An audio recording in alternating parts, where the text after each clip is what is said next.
UP उपचुनाव के खत्म होने के बाद भी घमासान छिड़ा हुआ है तो महाराष्ट्र में भी विधानसभा चुनाव के बाद सियासी तापमान चढ़ा हुआ है। कल वोटिंग खत्म हो चुकी है और अब सभी की नजरें 23 नवंबर को आने वाले नतीजों पर टिकी हैं। महाराष्ट्र की जनता ने किसके पक्ष में फैसला दिया है, ये जानने के लिए सभी पार्टियां अपने अपने दावों में जुट गई हैं। सवाल है कि महाराष्ट्र में हुई बंपर वोटिंग से किसको प्रॉफिट होगा।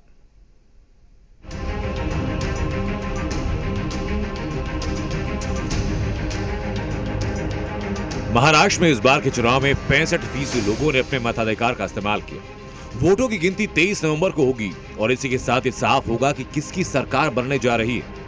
लेकिन चुनाव परिणाम से पहले महाविकास अघाड़ी में मुख्यमंत्री को लेकर दावेदारी शुरू हो गई। महाराष्ट्र कांग्रेस के अध्यक्ष नाना पटोले ने कहा कि नई सरकार का सीएम तो कांग्रेस का ही होगा। तो महाराष्ट्र में कांग्रेस की लीडरशिप में ही सरकार महाविकास अघाड़ी की बनेगी। उस तरह से जो मतदान का जो रुझान आ रहा है, कॉल आ रहा है, जो लोग मतदान के लिए जा रहे हैं, तो उसके आधार पर राज्य में कांग्रेस की सबसे ज्यादा कैंडिडेट चुन के आएंगे और महाविकास अघाड़ी की सरकार आएंगी, इसमें कोई दो मत नहीं है।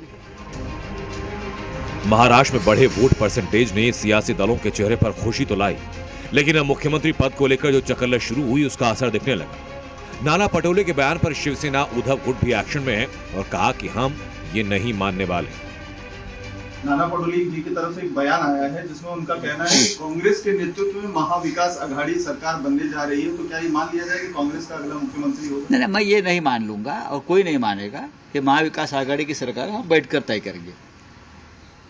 अगर नाना पटोले जी ने ऐसा कहा है और नाना पटोले जी को कांग्रेस हाईकमांड ने कहा है कि आप मुख्यमंत्री बन रहे हो, तो राहुल गांधी, प्रियंका, सोनिया, खरगे साहब ने इस प्रकार से ऐलान करना चाहिए। तो एमवीए में जहां सीएम को लेकर घमासान है, तो वहीं बीजेपी अभी सेफ साइड खेल रही है। देवेंद्र फडणवीस ने महायुति की जीत का दावा किया, तो साथ ही सीएम के सवाल पर कहा कि नतीजे आने के बाद महायुति बैठकर इस पर फैसला लेगी। मतदान वाढलेलं आहे, टक्केवारी वाढलेली आहे।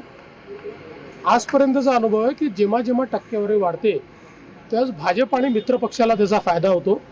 त्यामुळे आम्हाला अपेक्षा आहे की त्याचा निश्चितपणे फायदा आम्हाला मिळेल आणि महाराष्ट्रात आमचं सरकार तयार होईल अशी मला अपेक्षा आहे। आम्ही अजून तरी कोणाशी संपर्क साधला नाही। महाराष्ट्र चुनाव के नतीजों से पहले दावों की बौछार शुरू है। हालांकि 23 नवंबर को पता चलेगा कि कौन कितने पानी में है और जनता की लहर किसके साथ थी। ब्यूरो रिपोर्ट, जी मीडिया।